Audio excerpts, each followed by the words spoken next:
하나님 말씀 봅니다. 고린도 전서 16장 13절 14절입니다. 고린도 전서 16장 13절 14절 제가 읽어드립니다. 깨어 믿음에 굳게 서서 남자답게 강건하라. 너희 모든 일을 사랑으로 행하라. 아멘.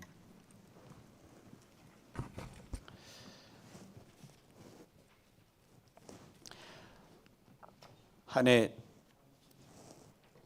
끝을 향해 달려가면서 많은 어려움 가운데 있지만 우리가 이렇게 참 내가 왜 이렇게 행복하게 이 자리에 와 있나, 그게 참 퀘션 마크예요. 내려오면서 그래서 우리가 그렇지 못한 상대적으로 박탈당하고 어쩔 수 없는 절박해 있는 사람들 축복하는 찬양 함께 부르면서 말씀 나누기도 합니다.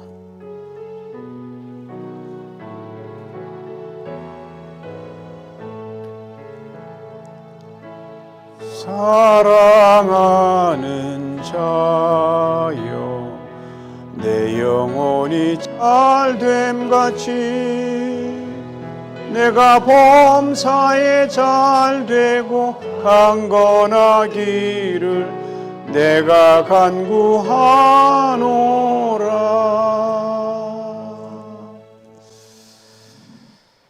세월 참 빨리 가죠.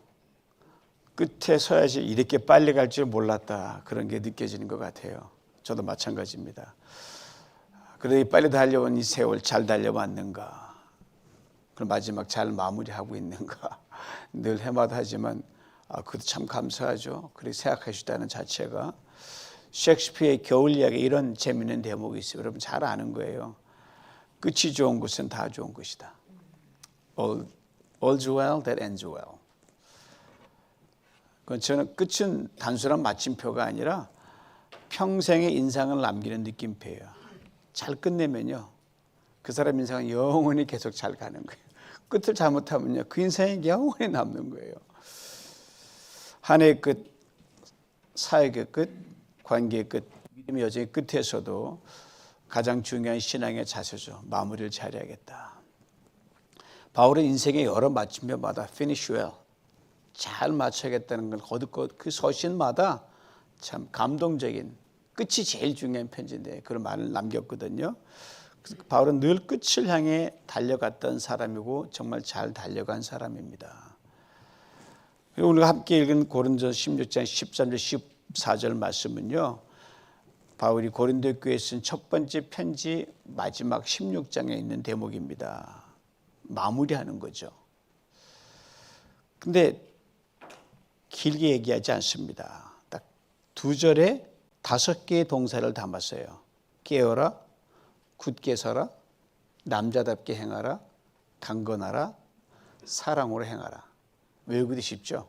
5손가락. 깨어라, 굳게 서라, 남자답게 행하라, 강건하라, 뭐죠?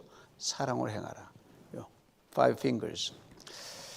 짧지만 한 시대를 흔들 만한 권면이었고요, 한 세기를 넘어 이 짧은 문장은 2000년이 흘러 오늘 우리에게 웅변으로 다가옵니다. 엄청난 파워를 가지고 있어요. 여러분 살면서 이런 말 좀 들어보신 적 있어요? 이 말 한마디가 나를 살렸다. 이 말 한마디가 내 평생의 힘이 되었다. 이 말하면 여러분 학교 다닐 때, 성장할 때 누구한테 참 심하게 말되고 그 한마디 때문에 그 인간 평생 안 보겠다, 그런 사람도 있을지도 모르겠어요. 굉장하죠. 다 잊어버리고 살리는 말만 기억하십시오. 맞습니다. 짧은 문장 하나가, 권면 하나가 인생의 방향을 바꿉니다. 오늘 본문이 바로 그런 말씀이에요. 단 2절이지만 신앙의 요약이고 바울 사역의 요약이고 우리 영적 생명을 살리는 명령어가 들어있습니다. 그래서 많은 학자들이 이 짧은 13절 14절 말씀을 이렇게 해요. 바울의 압축된 설교라고 얘기합니다. 고린도 교회 바울이 세운 교회예요. 2차 전도 여행 중에서 그 교회를 정말 여러분 편지 읽지만 문제도 많지만 바울 정말 뜨겁게 눈물로 사랑했던 교회가 고린도 교회였습니다. 은사와 은혜는 풍성하기로 말하면 오늘의 현대 어느 교회도 감당 안 됩니다. 그만큼 은사와 은혜가 충만한 게 없었으니까요. 바울은 늘 감사의 기도로 그들을 기억했는데 선교 여행 떠나면서 들려오는 소리가 참으로 황당한 소리가 들려오는 거예요. 분열이 나고 갈라지고 싸우고 그다음에 뭐 세속의 어두운 그림자가 치며들어와서 교회를 아주 엉망진창으로 만들어 놓은 거예요. 찢어지죠, 마음이. 당장 달려가고 싶었죠. 아마 달려갔으면 바울이 그 말 안 뒀을 거예요. 바울이 보통 성격의 사람이 아니거든요. 갔다간 더 상처 위에 상처를 남기기 때문에 참고 기도하며 편지를 쓴 거예요. 사랑하는 교회를 눈물로 세우기 위해 긴 편지를 써내려갑니다. 그리고 거의 마지막에 이르러서 깨어라, 굳게 서라, 용기 있게 행하라, 강건하라, 사랑으로 행하라. 남자답기가 용기 있게거든요. 고린도 교회에 향한 명령뿐 아니라 시대를 뛰어넘어 우리에게 향한 강력한 명령어입니다. 그리고 설교에 설교. 거기다 덧붙이지 않아도 이 5가지만 기억하고 계속 꼽아도요. 계속 리피트하는 거예요. 평생 울림이 되는 말씀으로 남고 우리도 새기면서 올 한 해 넘어가고 계속 달려갔으면 좋겠어요. 첫째 바울이 말합니다. 깨어 있으라. 고린도 교회는 아신 대로 로마 제국에서도요. 손꼽히는 항구 도시였습니다. 사람 엄청나게 많았습니다. 그 말은 뭐냐? 돈이 많이 돌았다는 거죠. 돈이 많이 돌은 거예요. 새벽부터 밤까지 도시가 시끄러웠고요. 모든 게 경제적 이익에 따라 판단했어요. 내게 이득이면 좋은 거고 내가 손해면 나쁜 거고 신앙보다 성공이 우선이었고요. 믿음보다 쾌락의 가치를 찾아오겠던 그 도시였습니다. 근데 그 속에서 성도들이 살아가고 있단 말입니다. 신앙 지키기가 쉽겠어요? 어렵겠어요? 어렵죠. 지금도 어려운데 그때는 더 어렵죠. 영적으로 해해지기 쉽고 흔들리기 쉽고 그 세속의 물결이 교회 안에까지 스며들어오면서 깊숙이 파고들었습니다. 너무너무 잘 알게 바울이 간절히 좀 깨어있어라. 깨어있어라. 잠에서 깨라는 소리가 아닙니다. 여러분 우리 다 깨어있는데 이 말이 뭐 잠에서 깨면 누구나 깨죠. 하나님의 부르심에 민감하게 반응하라는 말이 겁니다. 하나님의 부르심에 민감하게 반응하라. 세상의 자극에 예민하지 말고 하나님 때 예민하라는 말이에요. 우리도 마찬가지죠. 세상 우리를 끊임없이 흔들어 놓습니다. 굳이 깨어있지 않아도 되는 일에 우리는 목숨을 걸어요. 신경을 쓰고. 그래서 마음이 늘 분주해요. 그게 뭐예요? 피곤하죠. 일주일 내내 피곤하셨죠? 왜 피곤한지 본인이 잘 알아요. 본인이 가장 잘 알아요. 그런데 신앙의 사람은 달라야 되고요. 또 달라야 마땅하죠. 급한 일보다요. 중요한 일에 깨어 있어야 됩니다. 하늘의 부르심 앞에서 내 영혼이 잠들지 않게 하는 사람이 그 사람입니다. 깨어있는 믿음, 이것이 무너진 나를 세우고 무너진 시대를 세우는 첫걸음입니다. 바울의 말씀 묵상할 때마다 저는 잊지 못하는 분이 계셔요. 지금은 천국 가셨죠. 최태섭 장로님, 회장님이죠. 그분의 그 일대 읽을 때마다 오래됐지만 한마디 이쯤 되면 그분이 생각이 나요. 하루의 시작을 그분이 하루를 어떻게 들었냐 하면요. 회사에 도착하면 곧장 자기 사무실로 달려가는 거예요. 2시간을 기도한 겁니다. 바쁜데 2시간이면 이미 뭐 결제 다 끝나고 뭐 오다 다 따라지면 손해가 막심한 거 아니에요. 그러나 아랑곳하네 딱 들어가서 두문불출하고 2시간 기도하는 거예요. 그 시간은 누구에게도 양보하지 않습니다. 그 당시에 군사 독재 시절에 청와대 전화 와도 안 받았어요. 찍힌 사람이 된 적도 있어요. 권력들이 찾아와도 그 시간은 절대로 양보 안 했습니다. 그게 고백이에요. 이 결정적인 시간에 하나님께 껴있지 않으면 나는 아무것도 할 수 없습니다. 이것이 껴있는 신앙이에요. 세상의 권력보다 하나님 임재 앞에 먼저 선 사람. 내일 많은 이거 아니면 큰일 나는 내 큰일 같은 일 앞에 하나님께 깨어있는 사람. 이게 깨어있는 사람이에요. 여러분 지금 앉아 계시지만 깨어 있으십시오. 못 두고 오셨습니까? 잊어버리십시오. 하나님 앞에 먼저 무릎 꿇는 사람. 그 세상 속에서 가장 당당하게 설 수 있는 사람입니다. 그러면 깨어있는 시간은요, 우리의 재능이 거룩해집니다. 물질이 정직해지고요, 우리의 일을 주님의 뜻 안에서 아름답게 쓰임받게 만드십니다. 깨어있는 한 사람 때문에 내가 살고, 가정에 살고, 교회가 살고, 사회가 살고, 어바인이 살고, 오렌지 카운티가 살고, 캘리포니아가 살아납니다. 둘째로 믿음에 굳게 서라 했습니다. 여러분 살다 보면 이런 말 자주 할 때가 있잖아요. 이젠 정말 서 있기도 힘들어. 그러면 이 자리에 계셔요. 제가 알아요. 서 있기조차 힘들어. 왜? 너무 힘드니까. 이 말은 몸의 피로만 얘기하는 게 아니라 인생이 지쳐가지고 견딜 수 없다는 거죠. 서 있는 거 쉽지 않습니다. 온몸의 무게를 받쳐내야 되니까. 연세 드신 분 더욱더 그래요. 우리 지금 뉴욕에서 막 온 우리 박윤숙 자매님 오다 보면서 약간 잘 젊이 오셨는데 서 있는 거 쉽지 않아요. 본인이 많이 돌아다니는 안 아픈 분이 있거든요. 믿음으로 다니면 별로 안 아프신데 예, 이제 교회 전 놀랐어요. 저분이 힘들면 쉬셔야 되는데 오신 거, 야 믿음 대단하다. 박수 한번 쳐주시죠, 박윤숙 자매님. 너무 잘하셨어요. 너무 잘하셨어요. 예. 바울이 단순히 서 있으라는 게 아니고요, 믿음에 굳게 서라고 했어요. 그 중심은 버팀의 영성이 있습니다. 여러분 줄다리기 한번 해본 적 있으세요? 줄다리기. 어느 팀이 이깁니까? 힘 있는 팀이 이기는 게 아닙니다. 막 잡아당기면요, 그 중심이라 가지고 다시 쫙 끌려가요. 어때요? 딱 잡고 버텨. 그럼 이겨요. 버티면 저쪽에 가서 끔찍도 안 되니까 지쳐가지고 끌려옵니다. 내가 잡아당기려 하면 절대로 일로 못 와요. 더 세게 당기려 하면 내가 무너져요. 그냥 버티는 것, 꽉 잡고, 그게 이기는 지름길이에요. 신앙도 마찬가지입니다. 힘들면 마음이 흔들리죠. 잘 버티던 믿음도 오락가락해요. 하나님조차 가물가물할 때가 있습니다. 그때가 바로 굳게 설 시간입니다. 사단에게 이건 틈을 주시면 안 돼요. 그 버팀의 시간이 길면 좀 고통스럽죠. 도무지 감당 없이 현실 속에서 쓰러지려고 할 때가 있어요. 그때 뭐 할 수 없어요. 뭐 별 수 있습니까? 버티는 거죠. 버티는 사람 사단이 뭘 하지 못합니다. 어떻게 죽이려면 죽여라. 이렇게 딱 버티는 거예요. 몸은 흔들리죠. 그럼 마음은 하나님께 붙잡힙니다.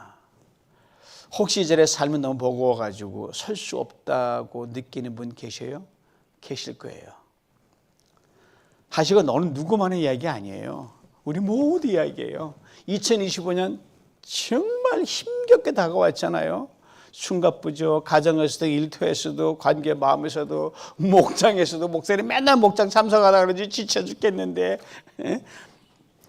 여러분 저도 그래요. 저도 힘들어 죽겠어요. 저도 정말 서 있기 힘들 때가 있거든요. 여러분 때문이 아니라 인생이 다 그렇다는 거예요. 그때 저 자세히 얘기해요. 좀만 더 버텨. 버텨. 그러면 돼요. 그 버팀의 자리에 하나님이 계십니다. 우리가 견디는 게 아니라 그분이 우리를 붙드십니다. 힘든 중에 더 힘든 분이 계셔요. 힘이 다 있다면 그냥 기대세요. 옆에 있는 믿음이 지치게 그냥 기대세요. 그냥 괜찮아요. 이렇게 말씀하시죠. 서로에게 제 어깨를 빌려드리겠습니다. 아, 왜 못하셔? 왜 시작? 제 어깨를 빌려드리겠습니다. 그리고 기대세요. 이 공동체 함께 버티십시다. 누군가의 믿음이 다른 누군가의 버팀이 됩니다. 이 말을 누가 하고 있어요? 윤병주 목사가 아니에요. 바울이 하고 있어요. 바울이요. 감옥 안에서 환난 가운데서 모든 걸 잃은 자를 그가 외칩니다. 믿음에 굳게 서라. 버텨. 이론이 아닙니다. 직접 보태낸 고백입니다. 죽음의 끝에서도 끝내 믿음을 지킨 사람의 외침입니다. 그 바울을 붙들어 주셨던 하나님께서 오늘 우리도 붙드시고 마지막까지 서 있게 하실 줄 믿습니다. 셋째로 남자답게 행하라. 이거 남녀 공통어입니다. 오해하지 마십시오, 남자분들이. 신약성경 전체 딱 한 번만 등장하는 단어예요. 지극하면 용기를 내라, 담대하라는 뜻입니다. 남녀 구분 없고요. 믿음의 사람 누구나 가져야 할 자세입니다. 믿음은 언제나 용기를 요구합니다. 말로만 믿는 것이 아니에요. 마지막 순간에 행동으로 옮기는 게 용기입니다. 말은 말은 누구나 잘하죠. 그러나 그걸 행동으로 옮기는 건 마지막 순간에 정말 힘들어요. 아브라함이 그랬거든요. 아브라함도 참 말 많은 사람인데 마지막에 행동 하나 딱 해가지고 믿음의 조상. 하나님이 가라 하실 때 이유 묻지 않고 갔어요. 모세도 그랬습니다. 홍해 앞에서도 가 그러니까 그냥 갔거든요. 홍해가 쭉 갈라졌죠. 여호수아도 그랬습니다. 두려운 전쟁 앞에서도 하늘 주신 약속만 붙잡았습니다. 믿음의 사람들은 모두 두려움을 딛고 일어선 사람들입니다. 그 성경은 끊임없이 말하죠. 강하고 담대하라. 두려워하지 말라. 왜요? 용기의 근원이 우리 안에 있지 않기 때문입니다. 용기는 훈련이 아니라 신앙의 반응입니다. 주님이 내 안에 계시기에 담대해질 수 있습니다. 주님이 말씀하셔서 사람으로는 할 수 없지만 하나님으로는 다 가능하다. 또 말씀하십니다. 너희가 세상에서 환난을 당하나 담대하라. 내가 세상을 이기었노라. 맞아요. 담대함은요, 세상을 이기신 주님으로부터 나옵니다. 고로 남자답게 행하란 말은요, 이렇게 요약할 수 있죠. 두려움 너머로 걸어가라는 거예요. 두려움이 없어서가 아니라 두려움이 있어요. 저도 두렵죠. 그를 넘어서라는 거예요. 책임 있게 살아가라는 말입니다. 맡겨진 에 최선을 다하고 쓰러질지라도 일어나라는 겁니다. 사랑하는 성도들은 믿음은요, 완벽한 사람에게 주는 훈장이 아닙니다. 여러분 잘 들으셔야 돼요. 용기 있는 말이에요. 믿음은 완벽한 사람에게 주는 훈장이 아니에요. 그럼 아브라함 훈장 몇천 개 받았게요? 넘어지고 흔들려도 다시 일어나 하나님을 붙드는 사람에게 주시는 은혜의 메달이 믿음입니다. 그러게 믿음은 선물이라고 에베소서는 분명히 말씀하고 있는 거예요. 넷째로 강건하라 했어요. 몸도 멈춰도 강해지지 않아요. 신앙도 마찬가지입니다. 처음엔 하기 싫어 억지로 순종합니다. 조금씩 자원하게 되고 이제는 하지 않으면 견딜 수 없는 거예요. 그때 우리는 비로소 강건함의 자리에 서 있게 됩니다. 하지만 강건하다고 단단하고 거칠어지는 건 아니에요. 성경이 말하는 강건함은요, 부드러움 속의 강건함을 말합니다. 은혜로 버티는 내공이에요. 억울함도 오해도 비난도 품어내면서 하나님의 은혜로 넉넉히 소화시켜내는 사람, 바로 강건한 사람입니다. 그러나 오해하지 마십시오. 성경에 말하는 강건이라는 건요, 스스로 강해지라. 믿음의 피트니스 센터가 있으면 거기 가서 트레드밀하고 그러면 강건해지면 좋겠는데 그게 믿음이 아니거든요. 히브리 헬라어 원어는 모두가 수동태로 되어 있습니다. 강하게 되라, 즉 누군가로부터 공급받아야 너는 강해질 수 있다는 게 포함되어 있거든요. 강건함이 내게서 나오지 않는다는 거죠. 우리 주님 안에서 그분의 힘으로부터 흘러나옵니다. 그래 바울은 에베소 이렇게 말합니다. 끝으로 너희가 주 안에서와 그 힘의 능력으로 강건하여지고, 그는 주님이기 때문입니다. 그리고 강건함은 외적인 근육이 아니라 내면의 견고함입니다. 그의 영광의 풍성을 따라 성령으로 말미암아 너희 속사람을 능력으로 강건하게 하시오며, 저희 예배도 굉장히 키도 작고 그저 그렇게 보이죠. 전 속이 꽉 찬 사람입니다. 여러분 모두 그럴 줄 믿습니다. 왜? 목사가 그런데 성도는 당연하지 않겠어요? 그렇습니다. 겉사람은 병들고 약해집니다. 이건 피할 수가 없어요. 그러나 속사람이 강하면요, 고난을 견디고 믿음을 지키며 소망을 잃지 않습니다. 다니엘 세 친구가 그랬잖아요. 풀무 앞에서 흔들리지 않았고요. 바울도 그래, 매를 억수로 맞고 감옥에 갇혀 이렇게 외친 거예요. 내 속사람은 날로 새롭도다. 강건함은 사명을 끝까지 감당하게 합니다. 그래서 바울은 우리에게 외칩니다. 강건하라. 명령의 위로의 초청입니다. 고로 주님은 약한 자에게 말씀하십니다. 내가 너를 강하게 하리라. 내 능력이 내게 머물리라. 그러므로 이렇게 늘 주님께 늘 구하기를 힘써야 돼요. 주님, 내 힘이 아닌 주의 능력으로 살게 하여 주시옵소서. 속사람을 날마다 강건하게 하여 주시옵소서. 사랑하는 성도 여러분, 강건함은 단거리 경주가 아닙니다. 오랜 장거리예요. 단거리가 아니라 장거리예요. 끝까지 믿음을 지키는 내적 탄력성입니다. 넘어지면 또 일어나고, 넘어지면 또 일어나고, 지쳐도 다시 기도하고, 이건 뭐 세상에 감당하지 못하는 거예요. 바울은 그 강건함으로 자신의 사명을 완주했습니다. 그리고 마지막에 이렇게 멋진 고백을 합니다. 나는 선한 싸움을 싸우고 달려갈 길을 마치고 믿음을 지켜서 이제는 나를 위하여 의의 면류관이 예비되었느니라. 이 고백이 우리 모두의 고백이 되기를 축복합니다. 지금 약해 보여도 괜찮아요. 어차피 약했는데 뭘 이렇게 고민하십니까? 주님이 우리 안에서 오늘도 조용히, 그러나 내가 너를 확실하게 강하게 만들어가는 중이다. 그럼 끝 아니겠어요? 이제 바울의 네 가지 명령운동 다시 한번 한 자리에 불러 모읍니다. 깨어있으라, 믿음을 굳게 서라, 남자답게 행하라, 강건하라. 그런데 그 다음 구절이 참으로 의외입니다. 너희 모든 일을 사랑으로 행하라. 깨어있으란 말은요, 보초병의 언어예요. 굳게 서란 전선의 언어고요. 남자답게 행하란 말은요, 전투의 용기입니다. 강건한 전쟁에 버티는 거예요. 근데 바울이 마지막에 그 치열한 피빛난 전쟁이 터지는 그 마당에요, 아주 약하되 약한 꽃 한 송이를 딱 꽂는 기분이에요. 참으로 부드럽고 전쟁터에 어울리지 않은 단어, 사랑. 전쟁에 죽여야지 무슨 사랑이 필요합니까? 바울은 거기다가 전쟁의 용어에다가 사랑을 얹습니다. 왜요? 이유는 분명합니다. 사랑에 빠진 강함은 결국 사람을 무너뜨리고 말기 때문입니다. 사랑 없는 깨어있음은 비판이 되고요, 사랑 없는 믿음은 교만이 됩니다.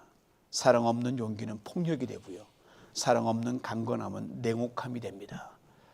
그렇습니다. 사랑은 모든 명령의 완성입니다. 사랑에 빠지면 모든 덕은 힘을 잃습니다. 사랑에 들어가면 모든 명령은 생명을 얻습니다. 그래서 바울은 이렇게 말하고 있는 겁니다. 깨어있어라, 사랑으로 깨어있어라. 믿음이 굳게 서라, 사랑으로 믿음이 굳게 서라. 남자답게 행하라, 사랑으로 남자답게 행하라. 강건하라, 사랑으로 강건하라, 이 말입니다. 이 모든 명령어를 바울이 만들어냈을까요? 예수 그리스도 주님께 받은 레슨입니다. 겟세마네 동산에서 밤이 새도록 깨어 기도하셨고요, 십자가 앞에서도 믿음에 굳게 서신 분이 예수님이십니다. 두려움 너머로 순종하셨고, 주님도 두려워서 이 자는 내게 멀리 해달라고 기도하셨거든요. 그 두려움을 넘어 순종하셨고요, 채찍과 조롱 앞에서도 끝까지 버티셨습니다. 마지막 순간 십자가에서 사랑으로 모든 것을 완성하셨습니다. 그렇습니다. 바울의 짧은 5가지 권면은요, 예수 그리스도의 생에 녹여낸 십자가에 응축된 복음의 요약입니다. 그분이 우리의 본이시고요, 그분이 우리 앞에서 우리의 삶을 이루어가시는 우리의 구세주 주님이십니다. 우리 모든 2025년이라는 신앙의 마라톤을 달려왔어요. 지금 결승점을 저 앞에 두고 있습니다. 저는 하프 마라톤을 많이 뛰어봤거든요. 풀은 못 풀 뛰다가 힘드니까. 마라톤의 어느 구간이 가장 힘든지 잘 압니다. 제일 힘든 게 반환점 돌 때가 제일 힘들어요. 그 다음은요, 결승이 가까워질 때가 제일 힘듭니다. 그때는요, 발이 나가는데 몸이 같이 나가는 거예요. 가고 싶지 않아요. 발이 가니까 몸이 가는 거예요. 저 앞에 몇 자국 있는 내가 저걸 따라가고 내가 등수를 내가 땡겨야지. 도저히 그걸 못해. 너무 힘드니까. 같이 힘드니까 호흡이 한계요, 체력이 한계요, 인내 한계가 동시에 다가오기 때문입니다. 지금 여러분과 제가 그 자리에 서 있는 거예요. 올 한해 신앙과 인생의 마라톤을 달려오면서 넘어질 때도 있었죠. 주저앉고 싶을 때도 있을 줄 압니다. 예기치 못한 우리 흔들어 놓은 적도 있었어요. 그런데 여기가 끝이 아니라 결승까지 가셔야 될 거 아닙니까? 바울이 이걸 너무너무 잘하고 있었고요. 그 신앙의 결승전을 보고도 흔들리는 고린도 성도를 향해 전장의 군인에게 외치듯이 단호하게 외칩니다. 깨어있어라, 믿음에 굳게 서라, 남자답게 행하라, 강건하라. 마지막에 덧붙입니다. 내 모든 일을 사랑으로 행하라. 그렇습니다. 끝까지 완주하게 하는 힘은요, 사랑뿐입니다. 주님이 나를 사랑하지 그 사랑이 우리의 깨어있음이 되고 우리의 믿음이 되고 용기가 되고 강건함이 됩니다. 이제 두 달도 채 남지 않은 시간, 오직 그 사랑에 붙들려서 깨어서 굳게 서서 남자답게 강건하게 2025년을 확실하게 마무리할 수 있기를 간절히 원합니다. 거기에 사랑을 얹으시면 돼요. 그럴 때 주님 우리가 이루지 못한 일을 그분의 사랑 안에서 기가 막히게 완성하게 하실 겁니다. 가정이 회복됩니다. 교회가 든든히 섭니다. 사람을 얻습니다. 하늘의 문이 활짝 열리게 될 줄 믿습니다. 이 믿음으로 뉴비전 공동체의 모든 목장을 두 손들어 축복합니다. 들으셔요. 믿음 목장을 축복합니다. 깨어 믿음에 굳게 서서 남자답게 강건하며 위에 모든 일 사랑으로 행하며 지나온 인생보다 더 무르익고 여전히 결실하며 진액이 풍성하여 노년의 믿음이 청춘보다 더 뜨겁고 은혜의 제2 황금기를 맞을지어다. 사랑 목장을 축복합니다. 앞부분 똑같아요. 잘 들으세요. 깨어 믿음이 굳게 서서 남자답게 강건하며 위에 모든 일들을 사랑으로 행하며 지나온 인생보다 더 무르익고 여전히 결실하며 진액이 풍성하여 섬김과 순종으로 교회를 든든히 세우는 신앙의 풍년기를 맞을지어다. 온유 목장을 축복합니다. 깨어 믿음에 굳게 서서 남자답게 강건하며 위에 모든 일들을 사랑으로 행하며 지나온 인생보다 더 무르익고 여전히 결실하며 진액이 풍성하여 일상의 자리마다 그의 능력으로 강건해지는 회복의 르네상스를 맞을지어다. 충성 목장입니다. 깨어 믿음에 굳게 서서 남자답게 강건하며 위에 모든 일들을 사랑으로 행하며 지나온 인생보다 더 무르익고 여전히 결실하며 진액이 풍성하여 삶의 한복판에서 심지어가 견고한 믿음으로 수고의 땀과 눈물의 자리마다 기적이 피어나는 결실의 새 시대를 맞을지어다. 이 은혜를 평생 다 받아 누리시길 주님의 이름으로 축원합니다. 주님 올 한 해도 은혜로에까지 인도하신 주님 참으로 감사합니다. 남은 시간 우리를 깨어있게 하시고 믿음에 굳게 서게 하시며 두려움 너머로 담대히 걷게 하시고 성령의 능력으로 강건하게 하시며 모든 일을 사랑으로 행하게 하여 주시옵소서. 예수님의 이름으로 기도하옵나이다. 아멘.